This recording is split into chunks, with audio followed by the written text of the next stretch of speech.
Yes, I save dressing up for Sundays every other day of the week. I'm mostly outside, so I don't dress up. But we have a major problem that I'm just going to tell y'all about. I'm going to give y'all the whole rundown and what I plan to do about that.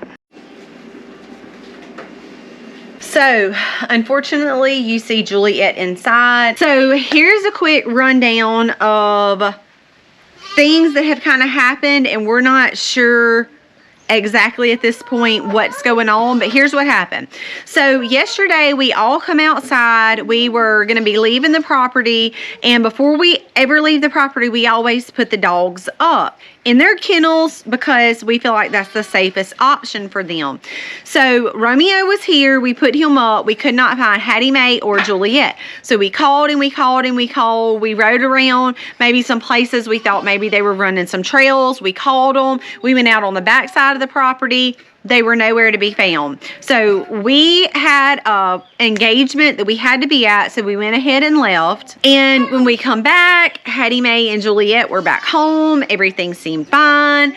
I was actually outside a good part of yesterday afternoon. Juliet was running around. Actually, I kind of got a little tickled because I was over on the swing petting a puppy. She was trying to jump up beside me, and then her and Romeo ended up getting in a tussle, and they were rolling around on the ground, you know, just doing the little dog stuff, having a good time. So Colby comes out early this morning and is doing all the chores, and he notices that something's just not right with Juliet.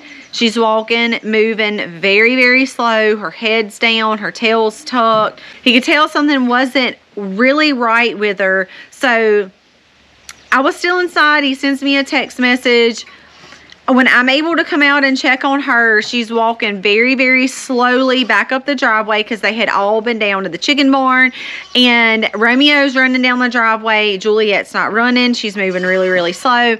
So when I got her up here, I really tried to feel her for any swelling. I thought maybe when they were out yesterday, maybe she got bit by a snake, and maybe it's just kind of taking effect in her now. I also wondered, we have busy roads beside our house, and I thought, well, you know what?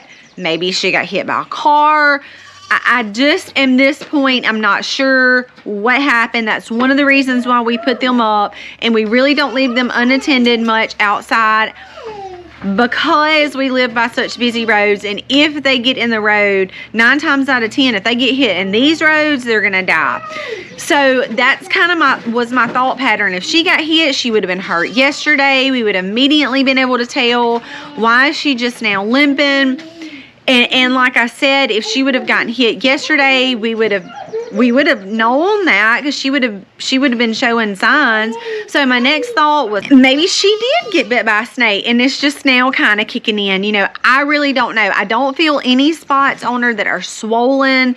I know that if she was to get bit by a snake, I would expect maybe seeing a sign of blood where the puncture wounds went in, some type of swelling or something. I'm just not getting any keys right now to what's going on, but she's having a really hard time standing up and walking around. So this poses a problem for us. I don't know what's going on with her. She is only 1 year old. She should not be having any type of arthritis pain, joint pain, any type of problems that we're aware of. So something happened yesterday while we were gone.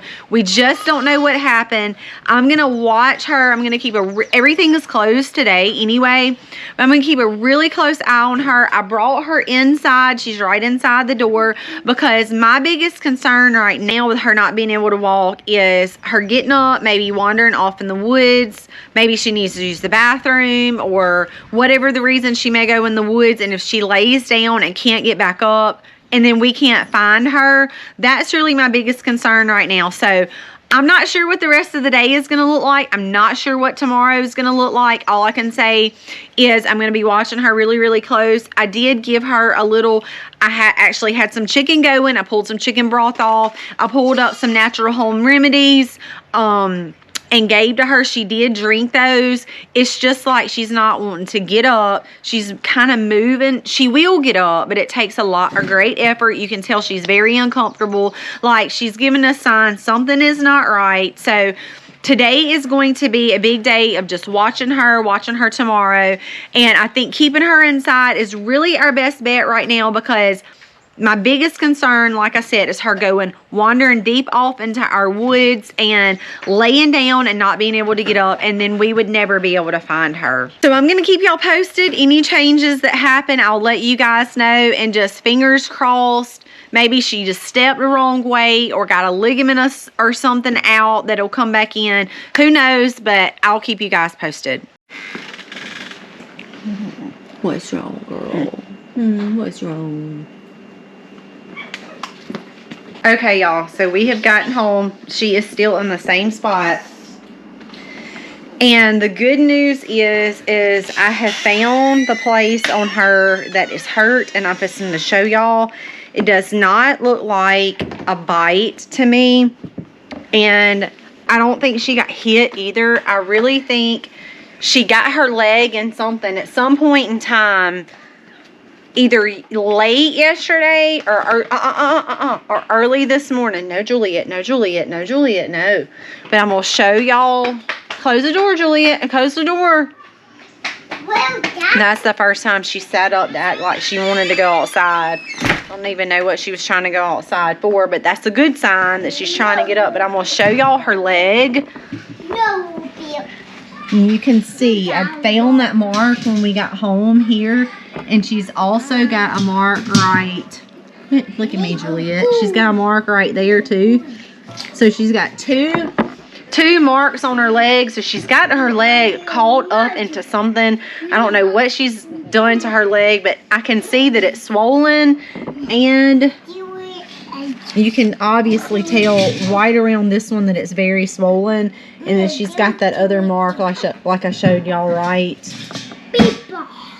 there. So from here to here, she's got 2 marks and it's swollen.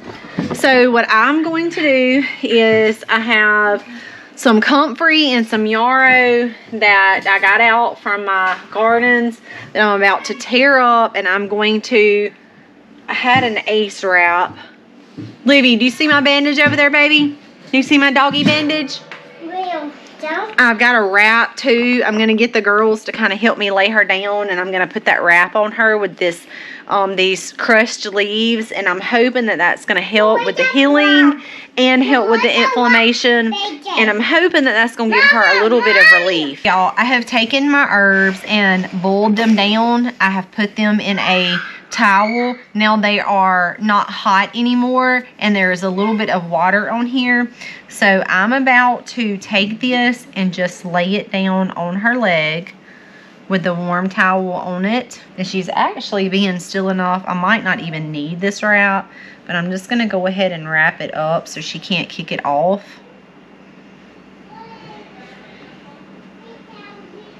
I'll show y'all what I'm talking about.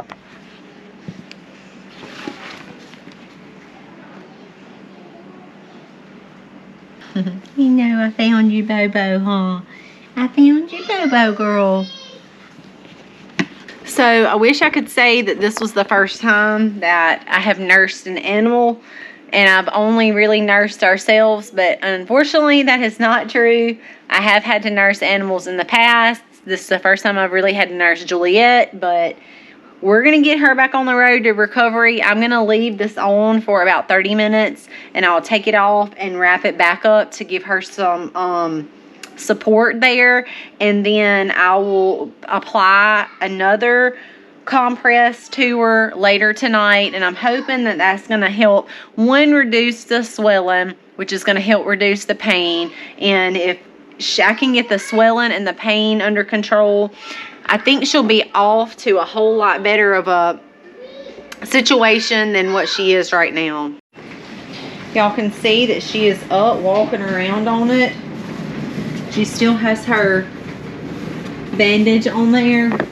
She's probably not putting a whole lot of pressure, but it's just good to see her up. So we're about, it is 5 o'clock. So we're about 5 hours after having her bandage on, and it is good to see her up.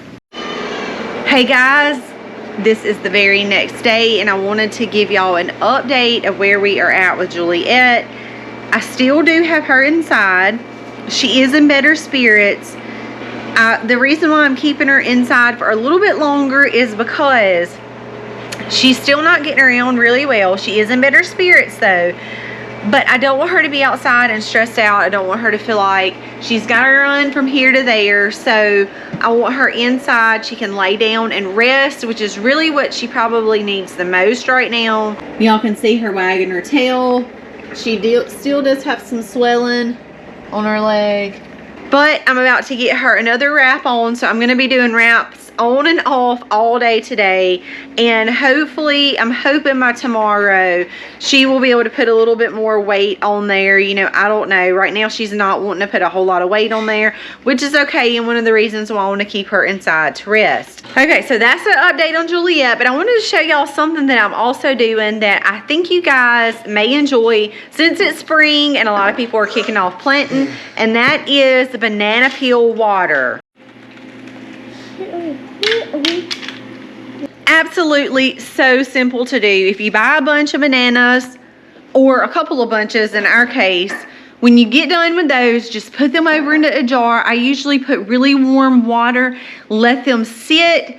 As you fill it up, take that water and pour it over into your seed starts, pour it on your plants, pour it in your pots, pour it in your raised beds, wherever. And then I'm going to tell you what I do with my leftover banana peel. So when I get completely done with my water and the bananas are starting to break down and they get real yucky, this is my electric kitchen composter, and I have shown you guys this before. I have used it. I have had it for this summer will be a full year, and I cannot speak highly enough of this kitchen composter. I absolutely love it because what it does is it takes all my kitchen scraps minus meats and sugary foods. I don't put those in there, and it literally breaks them down into tiny herb particles that have already gone through the composting stage and are literally ready to go right into your beds. So those banana peels will absolutely not go to waste. First, I'm going to extract as much as I can from them in the water, put those directly on my plants. Then when they're done, they're going over into the kitchen composter,